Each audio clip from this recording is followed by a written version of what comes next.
Busy at the state capitol last night, lawmakers debating over bills that could impact gun manufacturers and store owners. News 8's Natasha Ovchinko live for us in our newsroom this morning with more on what this means for our state. Natasha, good morning.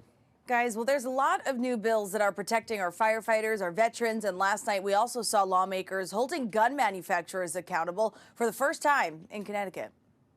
I mean, this particular bill is doing something that's never been done before, which is to say that now we're going to hold a manufacturer of a product responsible for what happens when someone purchases it and uses it in an unlawful way. Keeping somebody liable and accountable for their actions is what we do in private business, is what we do in our personal lives. We should do that with guns as well.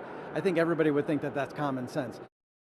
Now they're talking about House Bill 7042, the Firearm Industry Responsibility Act. It allows for lawsuits against manufacturers or gun dealers who market or sell to anyone likely to commit violence with that gun. It passed out of the House pretty much down party lines. The bill goes all the way back, though, to 2012 when families of victims in the Sandy Hook shooting sued the manufacturer of the rifle that was used. The argument was that the way the manufacturer marketed the rifle led to it winding up in the wrong hands, indirectly leading to that shooting. Now, the lawsuit faced several roadblocks, including a federal law that shields gun manufacturers from many types of liability. And the bill today opens up those manufacturers to legal liability under Connecticut law. What they're telling you is that if I went out and legally purchased this firearm and I committed a crime with this firearm, the victims of that crime or the families of the victim can then go after the FFL that sold this gun to me, or they can even go after the manufacturer of this firearm. Think about how ridiculous this sounds.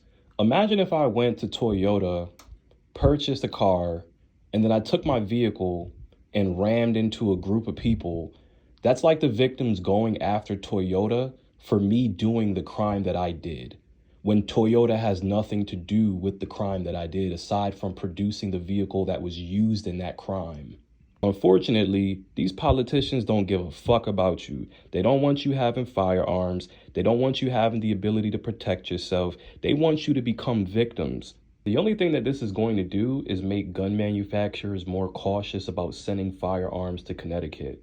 And it's going to make FFLs want to close down because they're not going to want to be liable for a crime that someone else commits with a firearm that they sold to them.